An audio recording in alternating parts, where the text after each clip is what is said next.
आज मैं आपको बताऊंगा स्टेप बाय स्टेप गाइड कि फैट लॉस डाइट को बनाते कैसे हैं आखिरकार। और मैं गारंटी दे रहा हूँ आप इस वीडियो के बाद खुद ही सीख जाओगे कि आपको अपनी फैट लॉस डाइट कैसे बनानी है और या फिर कैसे मॉडिफाइड करनी है। मैं आपको इस वीडियो में 3 पॉइंट बताऊंगा, कितना खाना है, क्या खाना है और कैसे खाना है। और यही 3 पॉइंट फैट लॉस डाइट के 3 पिलर होते हैं। सबसे पहले बात करते हैं कि हमें कितना खाना चाहिए। तो इससे पहले हमको समझना पड़ेगा फैट लॉस आखिरकार होता क्या है। जब हमारी बॉडी में एक्स्ट्रा एनर्जी स्टोर हो जाती है ज़्यादा खाने की वजह से, तो उसी को बोला जाता है फैट। और वो फैट जब हमारी बॉडी से निकलता है तो उसी को बोला जाता है फैट लॉस। अब ये फैट निकलता कैसे है? हमारी बॉडी को कांस्टेंट एनर्जी चाहिए होती है और वो एनर्जी वो फूड से लेती है। पर जब हम उसे कम खाना देते हैं, ज़रूरत से कम खाना देते हैं, तो वो क्या करती है, उसके बाद सफिशिएंट एनर्जी सोर्स नहीं होता, तो वो हमारी बॉडी में जो फैट है उसको स्टेप करती है और उधर से एनर्जी लेना चालू करती है। तब जाके हमारा फैट लॉस होता है। तो इसी से एक फॉर्मूला निकल के आता है, fat loss is equal to calorie expenditure more than calorie intake. अब इसका मतलब क्या है? मतलब जब हम बॉडी को ज़रूरत से कम खाना देते हैं, ज़रूरत से कम फूड देते हैं, तब वो हमारा फैट यूज़ करती है एनर्जी के लिए और इस स्टेट को बोला जाता है कैलोरिक डेफिसिट। और इस समय ही हमारा फैट लॉस होता है। बट जब हम उसे उतनी की उतनी ही एनर्जी देते हैं जितनी बॉडी को ज़रूरत है, तो उसे उस स्टेट को बोला जाता है मेंटेनेंस कैलोरी। और उस टाइम हमारा वेट कांस्टेंट रहता है, ना तो बढ़ता है और ना ही कम होता है। और तीसरी स्टेट आती है कैलोरिक सरप्लस की, जब हम बॉडी को ज़रूरत से ज़्यादा खाना देते हैं, जो कि हम हमेशा से करते आए हैं। बॉडी को ज़बरदस्ती खाना देते जाते उसको नीड भी नहीं है तो वो क्या करती है, जितनी उसको ज़रूरत है वो तो ले लेती है और बाकी का खाना वो फैट में स्टोर कर देती है। और इसीलिए हमारा फैट एक्यूमुलेटेड होता जाता है। तो अब हमें पता पड़ गया कि फैट लॉस के लिए कैलोरिक डेफिसिट की स्टेट एकदम बढ़िया है। बट कैलोरिक डेफिसिट के लिए हमें पहले मेंटेनेंस कैलोरी निकालनी पड़ेगी। हमें कितनी ज़रूरत है, हमारी बॉडी को कितनी ज़रूरत है, हमें वो निकालनी पड़ेगी। जब तो हम उससे कम कर पाएंगे, वरना हमें पता ही नहीं लगेगा। हम खा तो रहे पर क्या पता हम मेंटेनेंस कैलोरी भी खा रहे हो। तो इसलिए हम पहले पता लगाएंगे कि हमारी मेंटेनेंस कैलोरी कितनी है। But here is the catch, दुनिया में ऐसा कोई भी कैलकुलेटर नहीं है जो कि आपकी एग्जैक्ट मेंटेनेंस कैलोरी निकाल पाए कि आपकी एग्जैक्ट मेंटेनेंस कैलोरी कितनी है। क्योंकि मेंटेनेंस कैलोरी बहुत चीज़ों पे डिपेंड करती है। आप दिन में कितना चलते हो, दिन में कितना खाते हो, दिन में कैसे खाते हो, दिन में कितना हिलते हो, कितनी एक्सरसाइज करते हो, कितना आप पसीना बहाते हो, और या फिर कितना पसीना बहाने पर आपकी बॉडी कितनी एनर्जी स्पेंड करती है। जी हाँ, ये भी डिफर करता है। मान लो 1 घंटा कोई और एक्सरसाइज कर रहा है और 1 घंटा आप एक्सरसाइज कर रहे हो, पर हो सकता है वो 150 कैलोरी बर्न करे और आप 100 कैलोरी बर्न करो। तो ये डिफर हर इंडिविजुअल में करता है। तो इसलिए आप अपनी मेंटेनेंस एग्जैक्ट कैलोरी नहीं निकाल पाओगे। तो आप अगर गूगल करोगे तो आपको ढेरों कैलकुलेटर मिल जाएंगे मेंटेनेंस कैलोरी निकालने के लिए, पर उनमें से कोई भी एक्यूरेट नहीं है। सब एस्टिमेट पर ही काम कर रहे हैं और इसी एस्टिमेट पर हमको काम करके हमारा फैट लॉस करना है और पूरी दुनिया यही कर रही है। तो सबसे पहले तो आप करना कि गूगल पे जाना, कोई भी कैलकुलेटर आपकी मन पसंदीदा उठाना और उस पर आपकी मेंटेनेंस कैलोरी निकालना। और सबसे इम्पोर्टेंट बात, जो आप मेंटेनेंस कैलोरी निकालने के लिए पहला कैलकुलेटर यूज़ करोगे उसी को आप हमेशा यूज़ करना। क्योंकि ऐसा भी होता है कि हर कैलकुलेटर पे आपकी मेंटेनेंस कैलोरी अलग निकलती है, क्योंकि हर कैलकुलेटर पे अलग अलग एल्गोरिदम फिट हुआ हुआ है अलग अलग तरीके से। तो सब आपको अलग अलग कैलोरीज देंगे। आपको कुछ नहीं करना, आपको खाली एक चूज़ करना है और उसी पे हमेशा स्ट्रिक्ट रहना है। तो आपने मेंटेनेंस कैलोरीज निकाल ली। अब आपको करना है trial and error method. Let's say मान लो आपकी मेंटेनेंस कैलोरी निकली 2000, तो आपको तो पता है कि 2000 से हमको कम खानी पड़ेगी क्योंकि हमको कैलोरिक डेफिसिट की स्टेट में रहना है। तो आप 2000 से कम खाओगे, लेट से 1700 कैलोरीज। अब 1700 कैलोरीज को आप 1 हफ्ते तक कंटिन्यू खाओगे और देखोगे कि आपका 1 हफ्ते बाद वेट गिरा या नहीं गिरा।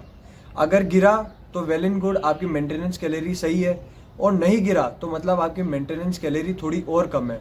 तो आप मेंटेनेंस कैलोरी और कैलोरिक डेफिसिट को 100 या 200 कैलोरी से और गिराओगे।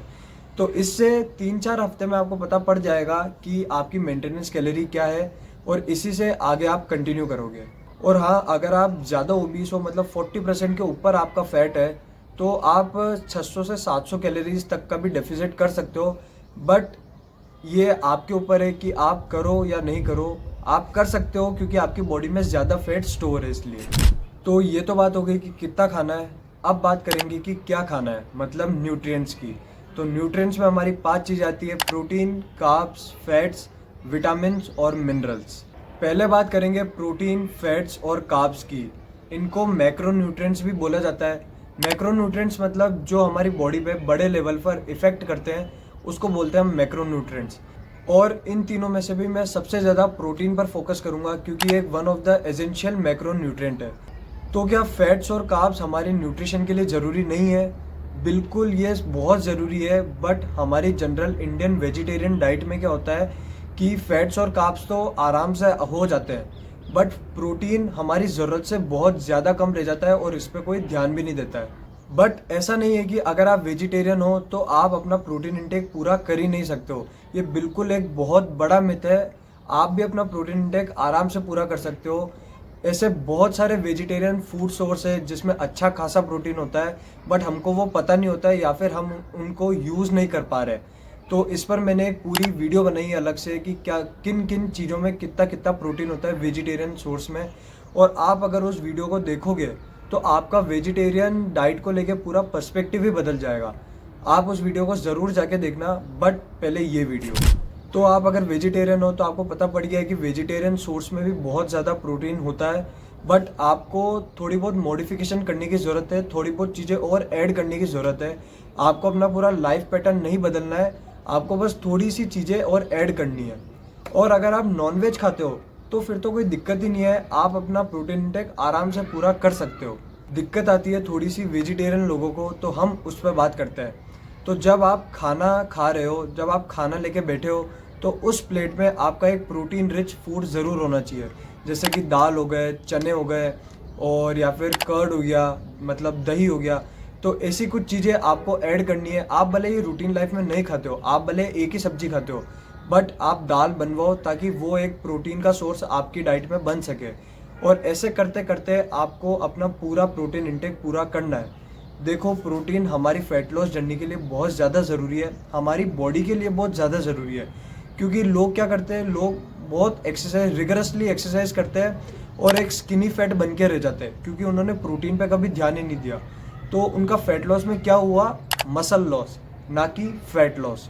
और मसल लॉस एक बहुत ही डेंजरस सिचुएशन हो जाती है, वो बहुत सारी बीमारियों को न्योता देती है। आपको खाली फैट लॉस करना है, फैट लॉस की तरफ ध्यान देना है, आपको वेट लॉस की तरफ ध्यान नहीं देना है। क्योंकि वेट लॉस में हमारी मसल्स भी आती है और फैट लॉस में हमारा प्योर फैट आता है। तो अगर आप फैट लॉस करोगे तो आपकी मसल्स को बचाए रखने का काम आपका प्रोटीन करेगा। तो अब हमें कितना प्रोटीन दिन में लेना चाहिए, तो ये कोई फिक्स नंबर नहीं है, ये वेरी करता रहता है। 1 ग्राम पर केजी ऑफ बॉडी वेट से लेकर 2.2 ग्राम पर केजी ऑफ बॉडी वेट तक, क्योंकि हर इंसान की अलग अलग नीड है, अलग अलग लाइफस्टाइल है।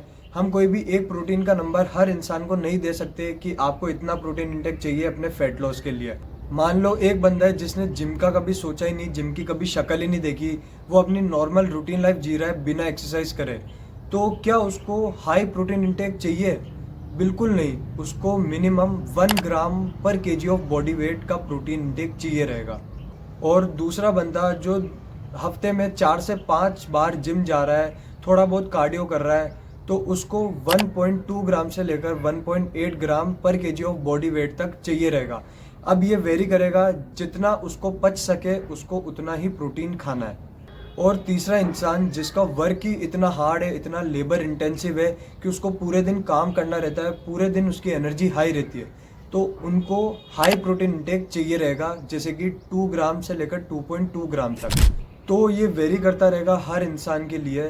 तो आप देख लो आप किस कैटेगरी में फॉल होते हो और अपने हिसाब से आप अपना प्रोटीन इंटेक चूज़ करो और थोड़ा पास आओ। एक फ़न फैक्ट बताऊं, जब मुझे सारे न्यूट्रिशन की नॉलेज हो गई थी ना, करीबन 1 से 1.5 साल पहले, मतलब मुझे समझ में आने लग गया था कि कैसे हमारी फैट लॉस डाइट बन सकती है, तब मैंने एक एक्सपेरिमेंट किया कि हम पहले कितना खाना खाते थे। अब तो हमें नॉलेज है, बट पहले हम कितना खाना खाते थे।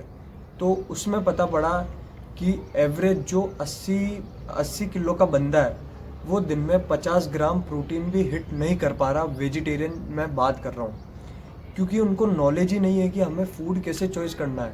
वो सिंपल दाल नहीं, वो सिंपल रोटी सब्जी खा रहे हैं, और दाल कभी कभार खा लेते तो वो बिल्कुल पानी वाली दाल खाते हैं, जिससे हमको कोई न्यूट्रिशन मिल ही नहीं रहा। तो इसीलिए मैं प्रोटीन पर फोकस कर रहा हूँ, क्योंकि हमें पता है कि हमारा प्रोटीन इंटेक यूँ तो कभी पूरा हो ही नहीं सकता, क्योंकि हमारी लाइफस्टाइल ही ऐसी है कि हम वो खाना खाते ही नहीं है जो हमारी बॉडी के लिए एसेंशियल है। अब बात करते हैं कार्ब्स और फैट्स की। सबसे बड़ी लोग फैट लॉस में ये गलती करते हैं कि वो कार्ब्स और फैट्स को पूरी तरीके से अवॉइड कर देते हैं। क्यों? क्योंकि उनको लगता है कि इनसे हमारा फैट बढ़ने लग जाएगा। बट ये सबसे बड़ी एक नॉनसेंस थिंग है, ये सबसे बड़ा एक मिथ है कि कार्ब्स और फैट्स हमारा फैट बढ़ाता है। ऐसा बिल्कुल भी नहीं होता। कार्ब्स एक बहुत ही इम्पोर्टेंट न्यूट्रिशन है हमारे बॉडी के लिए, यही हमारा एक बॉडी का एनर्जी सोर्स है। अगर आप कार्ब्स ही छोड़ दोगे तो हमारी बॉडी एनर्जी कहाँ से लेगी, और जब वो एनर्जी ही नहीं लेगी तो वो अच्छे से फंक्शन नहीं कर पाएगी और आप अपना कोई भी काम अच्छे से नहीं कर पाओगे। और आप फिर दोष लगाओगे कि ये तो फैट लॉस की गलती, फैट लॉस तो है ही बकवास चीज़। फैट लॉस बकवास नहीं है, आपकी अप्रोच बकवास है। आपको कार्ब्स भी नहीं छोड़ना है और आपको फैट्स भी नहीं छोड़ना है। फैट्स भी एक बहुत इंपॉर्टेंट न्यूट्रिएंट है हमारी बॉडी के लिए। तो आप अगर फैट्स छोड़ दोगे तो आपको हार्मोनल इम्बैलेंस की भी दिक्कत आ सकती है और आपकी बॉडी फिर सही से फंक्शन नहीं कर पाएगी। तो आपको कुछ भी नहीं छोड़ना है, आपको एक अपनी पूरी बैलेंस डाइट रखनी है। और एक बोनस टिप बताऊं, अगर आप अपना दिन का प्रोटीन इंटेक पूरा कर रहे हो तो ये मल्टीपल स्टडीज़ में प्रूफ हो चुका है कि आप अपने आप ही अपना कार्ब्स और फैट्स का इंटेक भी पूरा कर लोगे, अगर आप उसको जानकर अवॉइड नहीं कर रहे हो तो। और स्टडीज़ के अलावा भी देखना, आप जब भी अपना प्रोटीन इंटेक हिट कर रहे हो, आप पूरे दिन में किसी पर भी ध्यान मत दो, बस कैलोरीज पे ध्यान दो और प्रोटीन इंटेक पे ध्यान दो। आप अपना प्रोटीन इंटेक पूरा कर लो और एंड में जाके देखना आपका कार्ब्स और फैट्स का भी इंटेक अच्छे से हो जाएगा। बस आपको उनको जानबूझकर अवॉइड नहीं करना है, ये भी बहुत ज़रूरी है हमारी बॉडी की फंक्शनैलिटी के लिए।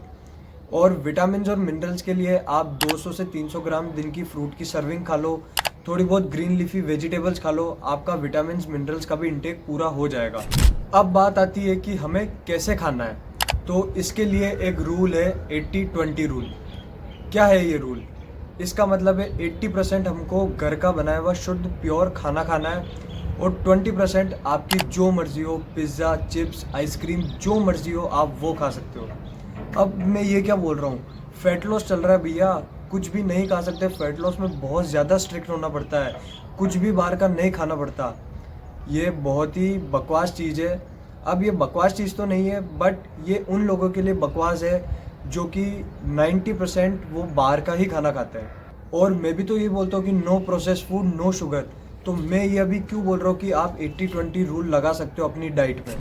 तो इसका रीज़न है, आज की दुनिया में हमारी लाइफस्टाइल ऐसी हो चुकी है कि हम 90% बाहर का खाना खाते हैं और 10% घर का खा लिया तो खा लिया, वरना कुछ खाते ही नहीं है घर पे बनाया हुआ।